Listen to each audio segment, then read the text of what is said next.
Ayun. So, good evening guys. Ngayon po ay Tuesday, July 28, 2026. At hindi pa rin gumagalaw yung index natin. Gumalaw siya kanina, pero Dow G din yung pinaka main na candle ng PSE index natin. Tapos, di ba kahapon nagkaroon ng rebalancing na ito. Tanggal si Converge natin. And then, pumasok si Maynilad. Pero wala namang actually, in-expect. Okay, yung usual na expectation, babagsak si Converge kasi tinanggal sa blue chip index. Pero nangyari, so medyo umarangkada pa nga siya, umabot pa siya ng 5% kaninang umaga. At mukhang napaganda pa yung pagkakatanggal niya sa blue chips. O siguro dahil nga wala naman siya masyadong net foreign buying na or selling na kasi nakalabas na lahat ng mga foreigners dito sa Converge natin. Okay? So nag-up siya ngayon. And then the rest, medyo mix na yung mga movers at saka losers dito sa pinaka-market natin. Okay? So sa global market natin, si US market, mix yung galawan kagabi, tapos yung pinaka-futures niya, ganun din naman. Medyo mix siya. Si European stocks, okay lang siya. Verde pa rin naman siya. And then, majority ng Asian markets natin, medyo nakakabawi na siya. Pero laglag si nakita niyo ba si Korea, nag-drop siya ng 10%. So, ang laki ng niya, di ba? Hindi natin alam kung gaano karami yung mga bumagsak na stocks, pero ang laki nun. Kung main index nag-drop ng 10%, individual stocks pwede mag-drop ng 2x, mga 20%. Okay, hopefully hindi mangyari sa Philippine markets kahit na ongoing yung impeachment case ni BP Sara. So cryptocurrencies, ewan ko natakot na naman siguro, biglang bumalik sa 63K si Bitcoin natin, laglag na yung mga alaga natin doon. So time to accumulate na naman sa kanila. Okay? So balik tayo dito. May mga nabuhay na stocks kagaya ni All 8C, di ba? Pumitik siya. Laki ng volume niya ngayon. Tama ba to? 9% o 9.73% pala si All HC, panalo. Ang tagal niyang nasa ilalim pero biglang umakyat. So, 29K net foreign sell. And then si IEAS plus 7.94%. Medyo nag-dowgy pa nga ito Minus 48K net foreign sell. And then Felix Mining, umarangkada plus 4.51%. Meron siyang 600K net foreign buy. And then si Converge ay nag-up ng 3.47%. So 6 million net foreign buy, BHI 5.85%, 33K net foreign buy. And then si PNB 2.23%. Hindi ko na nakita yung neto, net foreign buy. Okay? So yung PSC pala nag-close 6,304.03. Meron siya negative 0.17%, pero net foreign buy tayo ng 115.12 million. Okay? So, yun yung mga gumalaw for today's trading. Disclaimer pa rin sa mga bago sa channel natin. As usual, yung review natin is for education purposes lang po to. So, huwag mong gagamitin to as a reason para mag-buy, sell, or hold ng stocks. May risk po na involved sa market. As usual, due diligence na lang po ako ng stocks yung gusto mo bilhin. And follow mo lang po ako dito sa ating Palabi Trader na YouTube channel. Subscribe ka lang para updated ka sa mga reviews or kung gusto mo join ka dito sa trading group naman natin. Okay? So yung mga nakasubscribe, as usual, maraming salamat sa mga usual na viewers ng market natin. 500 views na lang tayo. No? Company reviews, mga sample trades sa market. So check mo na lang. Basic indicators, technical analysis, fundamentals, yung mga risk management, and mga basic learnings po dito sa PSE market naman natin. Okay? So yung mga nahilig sa crypto, follow mo lang din po ako dito sa ating Palabi Trader Crypto ko to para sa mga crypto related vlogs, social media, Facebook account na Palabi Trader para updated ka sa mga posts or Facebook page. Pili ka na lang po sa kanilang dalawa. Bodega Peak, yung mga articles natin sa local market. Tapos sa Twitter, konti lang yung balita natin dito. So, doon muna tayo sa pinaka summary ng index ulit. Okay. So, nagberde ngayon si, wala masyadong gumalaw. Mining, 0.5% and then bumagsak si, sino kaya ang stock to? Si industrial natin, negative 1.24%. Okay? And then, okay lang kasi net foreign buy tayo ng 115.12 million. Kailan? Late lang. So, hindi masyadong gagalaw yung index natin. So, foreign funds bought, sina AUB, BDO, Metrobank, BHI, ACN, ACR, AP, lakas ng ulan na. CNPF, Emperador, IMI, ABG, Aboitiz, Costco, CPG, Meralco, MRC, yung Meralco pala na pag-initan na. So, doon sa zona ni BBM, Converge, ICT, SSI, APX Nickel at saka CPX. So, for foreign funds sold, BPI China Bank, East West, Alter, CREC, DNL, FB Monde, Megawide, ABA, ACAGI, Ali Erich Crit, Globetel, Sibupal, Tugs, Bloom, Plusweb, 7 Wilcon, 80 at saka si OGP naman natin. Okay? So, Meralco Box Pira Review. So, ito yung nag, nag papabite sa atin ng system loss. Say some system losses are unavoidable. Okay? Oh, tagal na nilang ano yan. Dapat kasama sa negosyo talaga yan eh. MREITs, kasi paano niya ayusin yung mga system loss kung binabayaran na natin, di ba? Approve a 27 billion property for share swap to diversify its portfolio. ASEN builds nearly 1 gigawatt renewable energy hub in Zambales. Okay. Tapos ito yung galawan sa global markets natin kapon. Okay, okay naman siya. Kailang medyo mix. And then, BDO second quarter is up siya ng 0.3%. Okay? So, Maynila joins the PSE while Converge exceeds. Ayan, andito yung status ng ibang stocks natin. ICT, ano to, Baltic Container in Poland, handled the largest vessel to call at the port of ano yan, Gdynia. Okay, Maynila will replace Converge. Converge was ranked the Philippines' fastest broadband. Ayan. Meron siyang pahapyaw. US and Iran pause fighting. Pero ba't buwagsak si ano? Crypto. So Trump dismisses concerns of dwindling stockpiles. Okay? Ayan. ASEN is developing nearly 948 megawatt of solar in Zambales.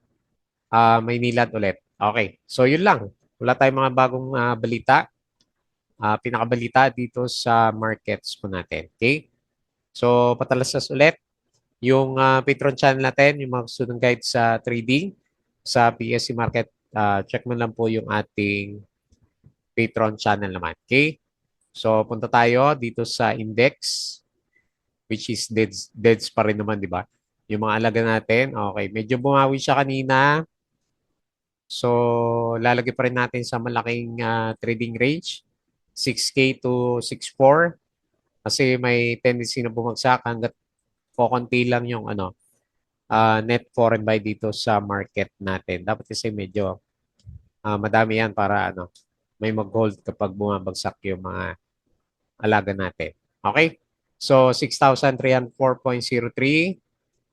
and actually bullish yung yung RSI level natin pero yun nga hindi natin matansyayan kasi wala naman net foreign buy dito sa PSE markets natin. Okay? So, yun lang yung overall picture. Punta tayo sa mga winners. So, all 8 nga. Ano kayong balita dito? Pumitik eh. Ayan oh. Laki ng kandila. Solid no. 9%. Ayan. Yung mga hindi pa nag-cut, mukhang chance para maka-exit dito sa 1.3 no. Tapos CIS 7.94%. Nag-doji. Tapos si BHI 5.88% pero lalaki ng mga up-down na itong si BHI wala palang trades. Okay. Dapat di natin sinali to. ACR 5.63%. Ayan, si Alson, bumabalik. Tapos si Converge, napaganda pa ngayon. Nung natanggal sa blue chips, napansin. So, nag-up siya ng 3.47%. PNB, 2.23. Ayan, so breakout. Okay? And then si top, 1.91%. Okay? So, doon naman sa mga losers, si Shell, nung una, laking drop na ito. At parang trap tong si Shell. Minus 8.11%. Apollo, minus 6%. Yan, nagda-drop na sila. Tapos si Meralco, yan, napag-initan tuloy. Minus 4.66%. Eh, no? So, normal na reaction ng meron negative news. Gap down. Okay? So, yun po yung mga movers and losers dito sa PSE market. Silip tayo dito sa global. So, ngayon, habang titignan natin yung galaw ng market, medyo mix ulit. O, parang pabagsak pa nga karamihan eh. So, S&P futures minus 0.1, Dow futures plus 0.6, and then Nasdaq minus 0.99. So, baka mapula mamaya to. European stocks okay pa rin, majority. And then Asia, ang bumagsak, Korea. Yan, oh. Bloodbath to. Minus 10.84%, di ba?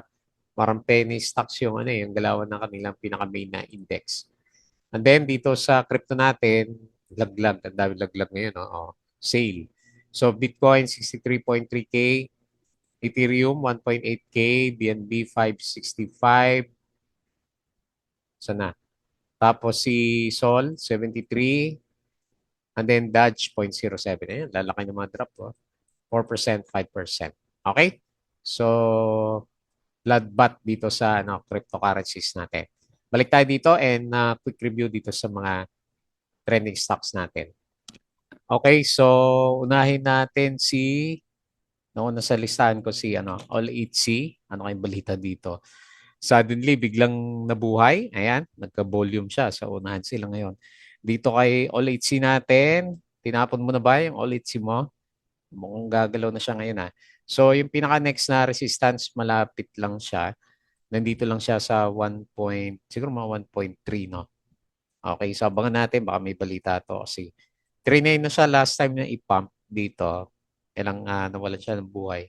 Hindi ngayon naka-breakout na siya dito sa MA 100. So, lakas ng pump nito Ano kayo meron dito? 7 million yung nyo, traded volume. So, nag-close siya 1.24%, up siya ng 9.73. And then meron siya 29K net foreign sell. Ayan. So, out of the blue, biglang gumalaw po si All 8C. Tumato. So, February pa, di ba? Downtrend na siya. Tapos ilang araw niya lang babalikan. Ayan. So, kung napakat ka, bigla kang iiwanan nitong si Olit C. Lalo na, ang lakas ng sipa ng mga galawan nila. Okay? Next ay is, so, penny stocks, pinagalaw. Ewan natin kung babalik na nga ba to. So, magre-retry siya ulit dito sa previous resistance natin, 0.1475. So, hindi niya kinaya kanina, medyo nag-pullback siya. Pero malakas pa rin yung niya. Malakas pa rin yung gain niya kasi 7.94%. So, nag-close siya ng 0.1360 and then meron siya 48K net foreign sell. Okay? Matagal na palang nasa sideways. Sideways and then nag-bullish yung RSI. May volume din pala siya, oh. Hanap tayo ng mga ganito, yung mga ini-spike nila, oh.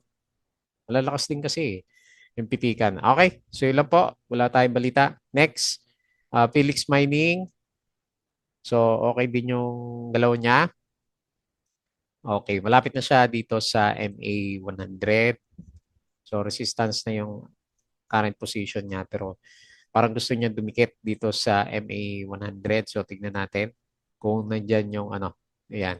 So, meron tayong range dito last time. Okay? So, mukhang didikit naman siya sa malapit sa 9 pesos. Tignan natin for the coming few days. Okay? So, okay yung RSI and then okay din yung MACD formation niya. Ayan. So, hopefully makabalik siya kagaya ni Atlas. So, nag-close siya ng 8.35, up siya ng 4.51%, and then 600K net foreign buy. Okay? Next, si PNB, bago si Converge. Okay? So, naka-breakout din siya kahit papaano. Solid na yung candle natin. So, breakout na tayo dyan. And then, tignan natin kung abot tayo dito. Yan ba yun? O parang yan naman yung O kung medyo malayo dito, pero ilalagay ko na dyan. Kasi parang gustong pitikin si PNB. So, okay yung RSI, then okay yung breakout. Nag-close siya ng 61.95, up siya ng 2.23%, and then meron siyang 2.38 million net foreign buy. Okay? Next, Converge. So, yun nga, napaganda pa yung pagkakatanggal sa blue chip. Napunta siya sa mid-cap, no? From mid-caps to mid-caps. Okay, tignan natin kung abot tayo dito sa MA100 o kung gusto niya, baka i-close niya tong malakas na drop down dito. Good sign kahit pa paano. So, nag-reverse yung RSI, nasa bull side na siya. And then, okay din po yung galaw ng kanyang MACD formation. So, nag-close siya 10.72. Pinaka-support na natin pala malapit dito sa 10 pesos. Up siya ng 3.47%. Ano meron siyang 6 million net foreign buy. Okay? And then lastly, si BHI. Konti lang pala trades niya ito. Kaya lang may 1 million kasi na volume. So, nag-up down nung last week. So, tignan natin kung babalik ulit tayo dito sa trading range natin na to. Kaya lang medyo sideways pa yung downtrend pa yung RSI levels natin. Okay? So, nag-close siya 0.036, up ng 5.88%. And then meron siyang 3K net foreign buy. Okay? So, yun lang po. Quick review lang dito sa market. Wala pa rin yung mga paborito natin na blue chips. Tapos ang tinamaan ngayon si Meralco and then umakyat pa yung natanggal sa blue chips nga natin na si Converge naman. Okay? So, yun lang muna. Abang-abang ulit tayo kung sino yung mga merong balita dito sa market kasi most likely sila yung pipitikin ng mga traders natin habang matamlay pa rin yung majority ng mga stocks. Okay po. So, yun lang muna bago tayo mag-close. Please don't forget to subscribe ulit dito sa ating Palabi Trader na YouTube channel. Join ka lang sa group. So, check mo lang yan. Tapos, crypto to para sa mga crypto vlogs, Facebook account, Facebook page, Bodega Peak, Twitter, and Patreon. So, mag-gusto ng guide, sali lang po kayo sa group natin. Okay? So, yun lang. Maraming salamat. Kita ulit tayo bukas.